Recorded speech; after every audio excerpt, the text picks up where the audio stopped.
Welcome everyone to my YouTube channel learning with Mayank.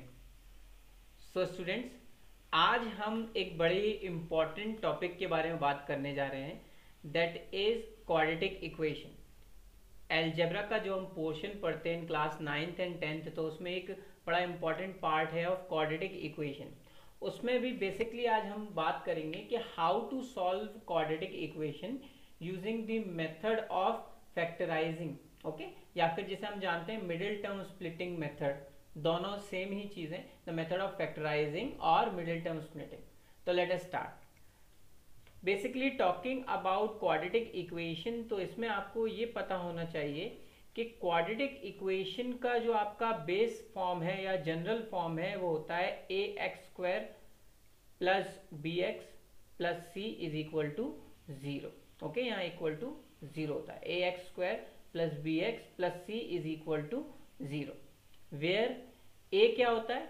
A is known as the coefficient of X square. A जो है वो coefficient of X square होता है, B जो है वो होता है कोएफिशिएंट ऑफ एक्स, और जो सी होता है it is the constant part in the equation. Okay, तो ये मैं क्यों बता रहा हूँ? क्योंकि इस मेथड को सॉल्व करने से पहले आपको किसी भी इक्वेशन में आइडेंटिफाई करना आना चाहिए कि what is A, what is B and what is C. ठीक है, जैसे यहाँ एक एग्जांपल मैंने लिखा है x squared minus 2x minus 35 is equal to 0। अब यहाँ एक्स स्क्वायर का कोएफिशिएंट है 1, एक्स का कोएफिशिएंट है -2 और कांस्टेंट यानी कि सी पार्ट है -35।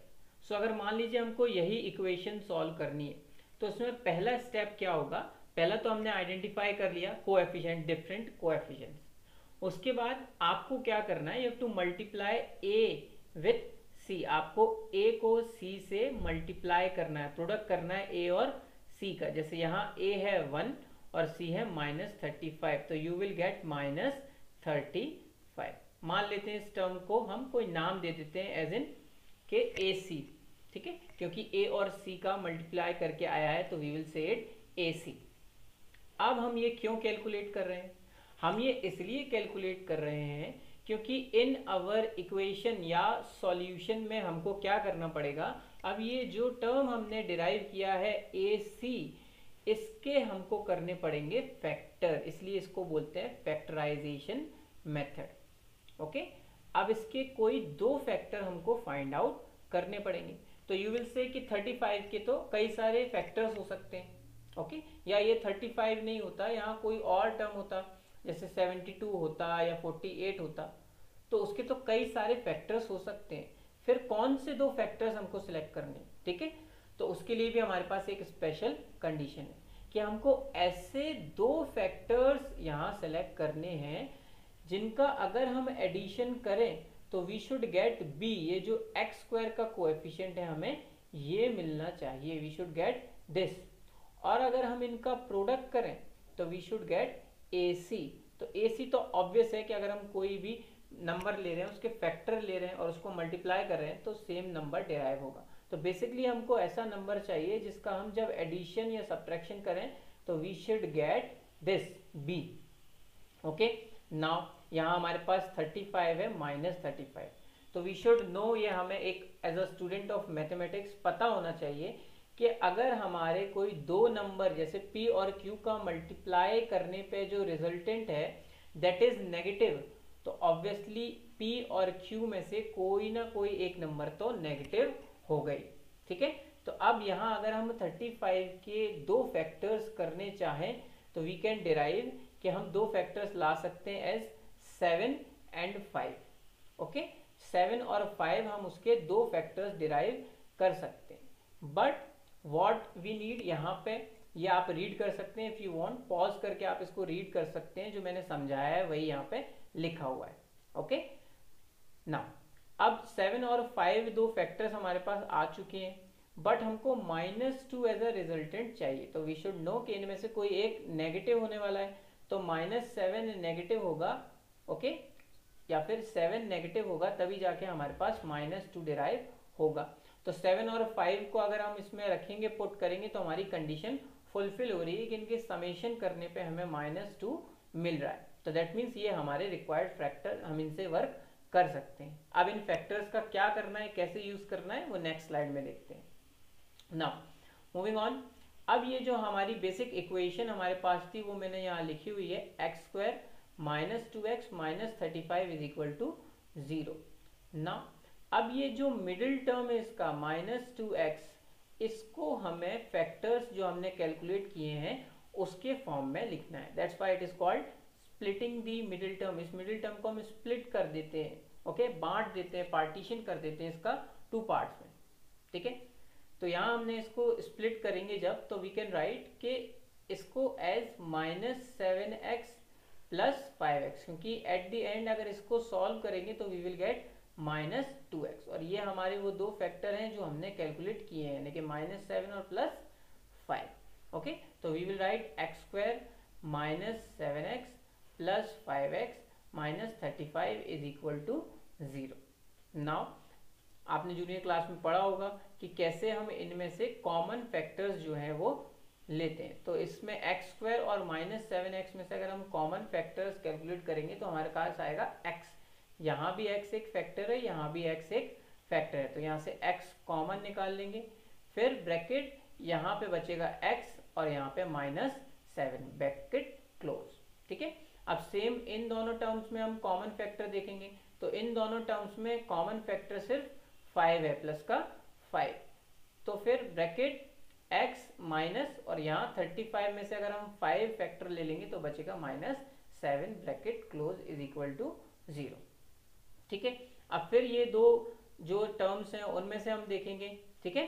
इन टर्म्स में से भी x -7 we can take it common, तो x -7 ब्रैकेट x और यहाँ से +5 bracket close is equal to 0।